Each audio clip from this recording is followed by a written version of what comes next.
సువార్తను అందించడం గొప్ప భాగ్యం.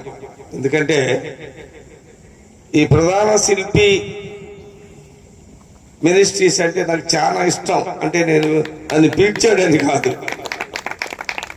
నేను ఇందాక ఒక మా మిత్ర బృందంతో మేనేజ్మెంట్ బాడీతో మాట్లాడేటప్పుడు కూడా వాళ్ళు కూడా అన్నారు, చాలా చక్కగా సువార్త పనిచేస్తున్నారు ప్రధాన శిల్పి వారు. ఎందుకంటే గతంలో కూడా వేసవి కాలం వస్తే దాహం తీర్చడానికి ముందుండేవాళ్ళు. అదేవిధంగా అన్ని ప్రాంతాల్లో సువార్త దొరకటానికి ఎంతగానో వాహనాలతో సువార్తను అందించారు.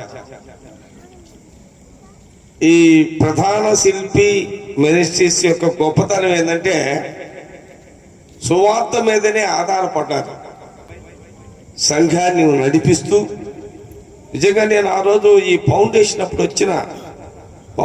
అప్పుడు నేను ఉన్నాను. చాలా హెల్తీ ప్రాంతం, తర్వాత నీళ్లు నిండి ఉండటం, అవన్నీ కూడా నీళ్లతో నిండి ఉన్నటువంటి ప్రదేశంగా కనపడేది. ఎలా తయారు చేయగలుగుతాడు అని నేను ఆలోచించాను. చాలా గొప్పగా ఈ ప్రాంతాన్ని చూపించాడు, ముందు ఆలయం యొక్క స్ట్రక్చర్ని. కనుక నేను కూడా నా వంతు, నన్ను అడగలేదు కానీ నా వంతు నేను సహకారం ఇస్తాను. ఎప్పుడంటే మీరు స్లాబ్ వేసేటప్పుడు నన్ను కాపరి జోసఫ్ గారు కలిస్తే తప్పనిసరిగా నా సహాయం దీని మీద ఉంటుంది.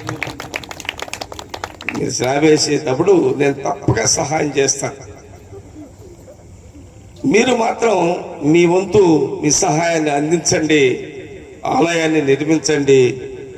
అతి త్వరలో ఈ నిర్మాణ కార్యక్రమం ముగించాలని నేను కాంక్షిస్తున్నాను. సంఘాన్ని ముందుకు నడిపించాలని, కాపరికి చేయూతనివ్వాలని మరొకసారి మీ అందరికీ తెలియజేస్తూ ఈ నా మాటలు నేను ముగిస్తున్నాను.